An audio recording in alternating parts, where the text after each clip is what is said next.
হঠাৎ করেই গায়েব হয়ে গেছে চট্টগ্রাম আদালতে থাকা বিভিন্ন মামলার ১,৯১১টি নথি। হত্যা, মাদক, চোরাচালান সহ বিস্ফোরণে এসব নথি গায়েব হওয়ার আদালত প্রাঙ্গণে সৃষ্টি হয়েছে ব্যাপক চাঞ্চল্যের।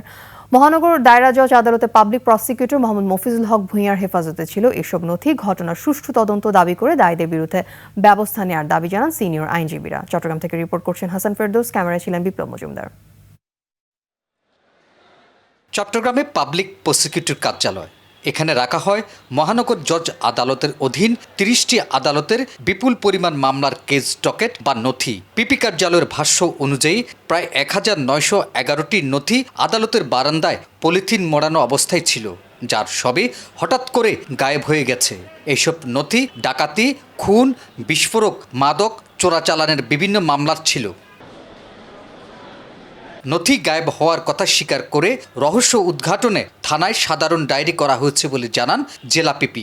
এখানে বন্ধের ভিতর নাকি কন্ট্রাক্টরের কাজ হয়েছে, আমি খোঁজখবর নিয়ে এখন দেখলাম যে এটা জানানোর দরকার, সেই হিসাবে আমি এটা জিডি করে দিয়েছি। পিপি কার্যালয় থেকে গুরুত্বপূর্ণ মামলার নথি গায়েব হওয়ায় সুষ্ঠু তদন্ত দাবি করেছেন সিনিয়র আইনজীবীরা। গুরুত্বপূর্ণ জিনিস আপনি গুরুত্বপূর্ণ জায়গায় রাখবেন, সেফ কাস্টডিতে রাখবেন।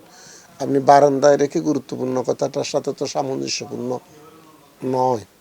ক্যামেরায় ওয়াও, স্টাইল দেখাও, Xenon X21 পারলে ঠেকাও।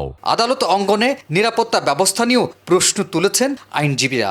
মহানগর পিপি দায় এড়াতে পারেন না বলেও মনে করেন তারা। আমাদের সিস্টেম চেঞ্জ করতে হবে। এখন যে সিস্টেম, আদালতে কোনো নিরাপত্তা নেই। আপনি দেখেছেন একজন লয়ারকে কিভাবে কুপিয়ে কুপিয়ে হত্যা করা হলো, বাইরের থেকে লোক ঢুকে গেছে, এজলাসের ভিতর লোক ঢুকে স্লোগান দিয়েছে। এগুলো তো খেলাফেলা করে দেখার কোনো সুযোগ নেই। আমি মনে করি যে সরকারের এটা নজর দেওয়া দরকার, আর যেটা চুরি হয়েছে এটা জোরালো তদন্ত করা দরকার। এই কারণ এগুলো খুব স্পর্শকাতর জিনিস।